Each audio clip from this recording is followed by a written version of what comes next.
Napakatarik pa naman ang daan na to. Malakas din ang loob talaga ng mga driver dito. Pababa si ate. Oh, traffic. Grabe. Ganda ng daan. Smooth na smooth. Parang nangangabayo.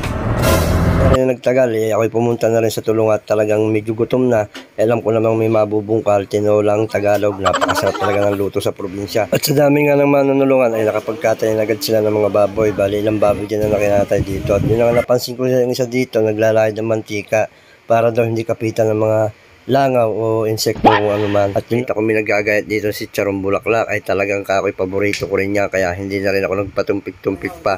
Ay simat na agad ako. Sabi ko nga, magtagal na sa nguso, wag lang bugatin sa baso. At eto, luto na rin niya yung dinugaan.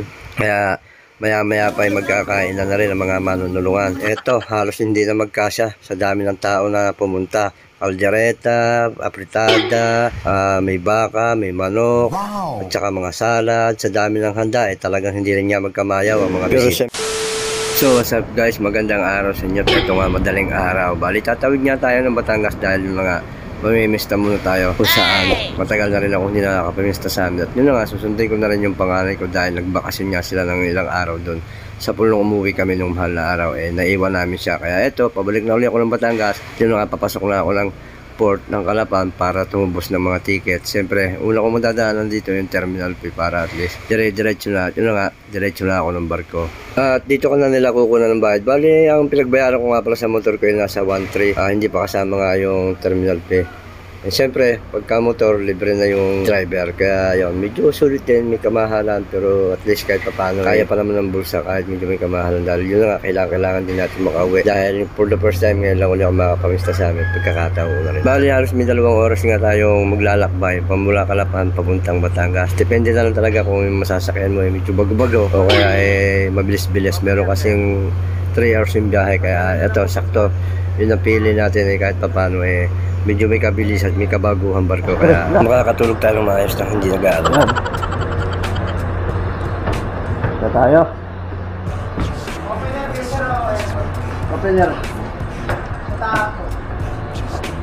At nung nakahanap na tayo ng pwesto, ito tinignan ko muna yung motor kung paano nila lalagyan ng tali o paano pagsasayos nila. Actually, safe naman talaga at maingat din naman sila. Ito nga nagdadating na yung mga pasahero, kaya siguro maya-maya ay palis na rin kami. Sana maging safe yung biyahe ko ito dahil talagang medyo kabado rin ako pagka lalo na madaling araw ang takbo dahil siyempre layo na 10 malayo mahirap talaga kung sakaling magkakaroon ng sakuna. Kaya sana maging safe yung ating paglalakbay.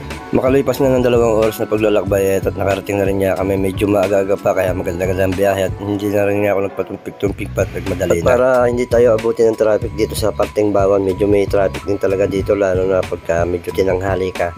Kaya abutin ka talaga. Kaya yun, binilisan na rin natin ang pagbaba para at least kahit paano hindi tayo abutin ng traffic.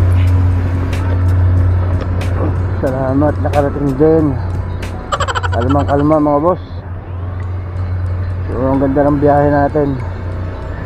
Papunta ulit tayo ng Batangas mga idol kasi yun na nga, susundin ko yung anak ko. And siyempre mamimesta tayo. For the first time ngayon lang ako makakapamista ulit sa amin. Diversion. So dadaan tayo ng Bawan. Buti na lang talaga medyo maaga tayo nakadaong. Kasi dito sa parking to napaka-traffic talaga.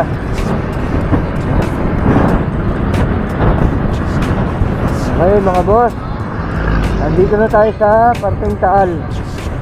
Sarado pa yung mga tindahan ng Balisong ano? Ito. Then itong kabila ay papuntang Lemery. Wala tayong makitang bukas na Balisong. I want problems always. Makabili kahit isa. Ito sarado pa oh.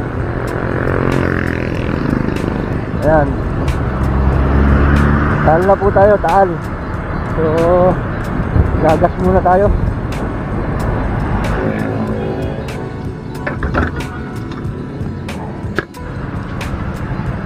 Okay, larga na ulit tayo. Dating Taal na po tayo pero malayo-layo pa po ang tatakbuhin natin dahil yung lugar namin ay Kalaka. Kaya Ilang barangay pa ang dadaanan. Okay, nandito na tayo sa aming bayan, sa Calacat. Pero hindi na tayo papasok ng bayan dahil wala naman tayong bibilhin sa bayan. Ayan, ito yung papuntang bayan mga idol. Okay, touchdown. Ito yung papasok sa amin mga idol. Pero malayo pa. Bundok pa ang amin. Kaya hindi pa dito natatapos yung ating paglalakbay. Inom muna akong tubig. Grabe, nauhaw ako sa takbong.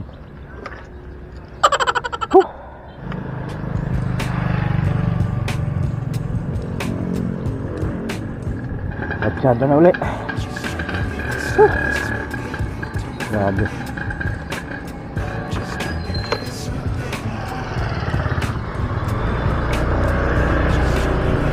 Kung iba yung lomi dito kumpara sa lomi sa Mindoro.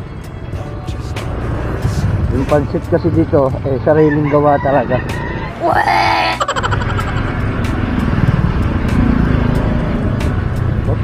Oh, traffic. Traffic.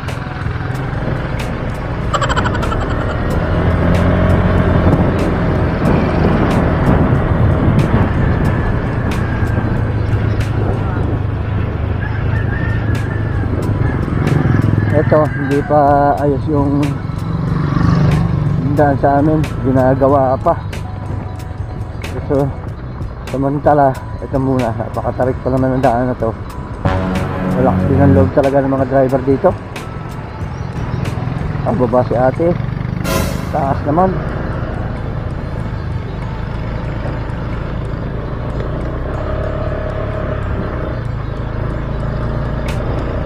Bayad, may bayad ang pagdaan.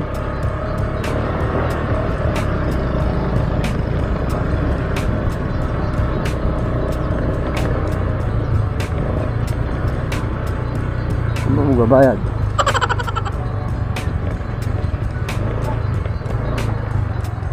Wala. Walang nilingil, di wala. Ang angas mo ah. Grabe. Ganda ng daan. Smooth na smooth, parang nangangabayo.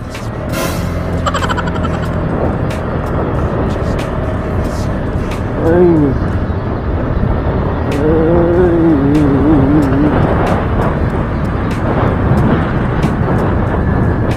Hop. Nadulas. Buhangin. Hop.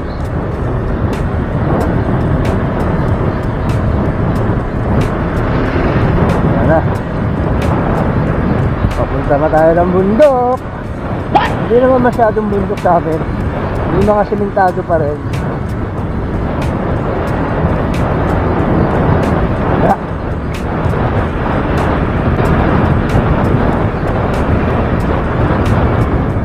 Woo! Yeah! Parang nakasabay ko ito kanina. Oh, nakasabay ko nga ito kanina, itong motor na ito. Parang sa Lenary pa. Sino to?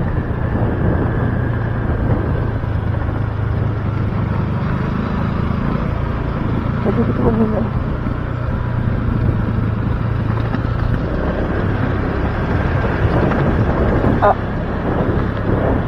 Ayun.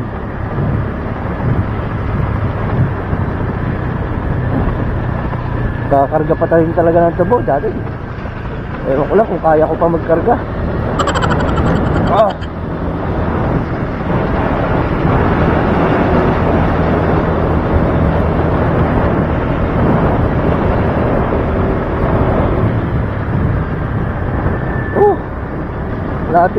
Malapit na mga idol.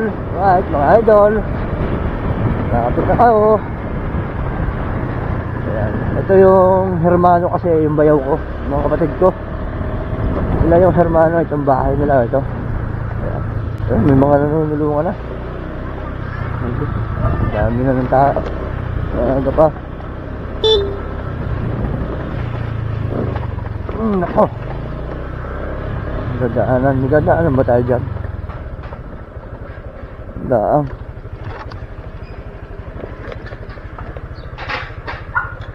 Hindi.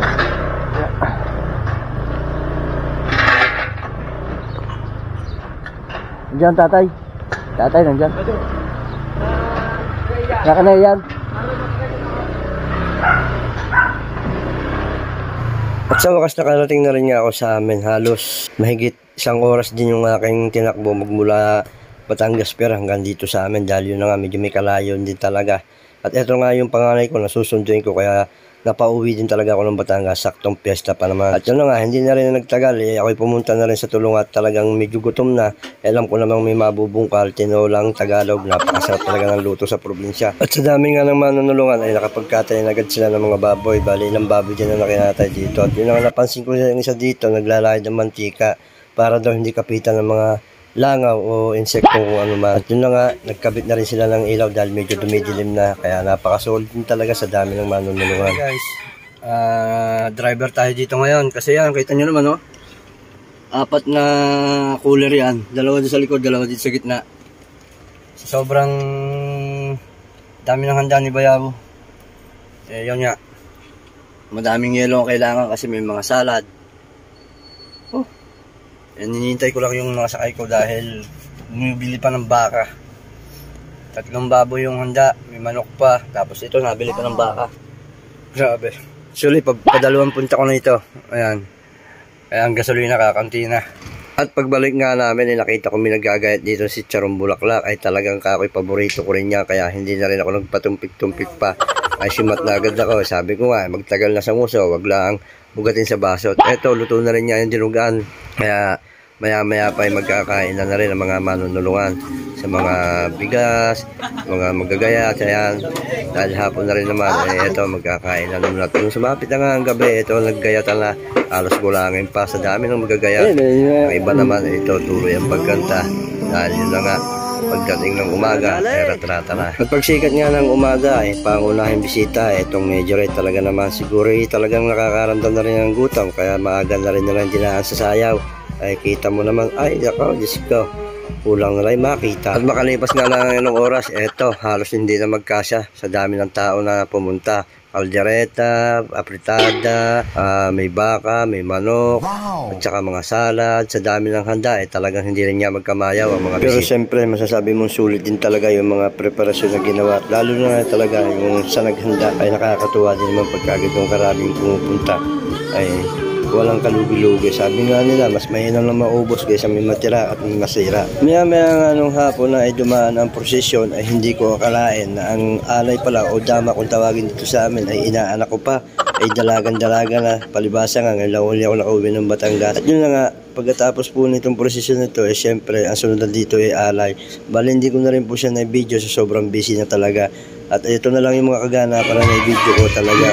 Pagkatapos ng alayan, ay syempre, yung live band, nandyan na yung inuman, katatawanan. At talagang sabi nga nila, medyo mabigat talaga sa busa ang magagastos mo bago mo makuha ang lahat. Pero yun naman, ang sulit at lahat naman talaga hindi mo kaya pagkasya sa sobrang saya.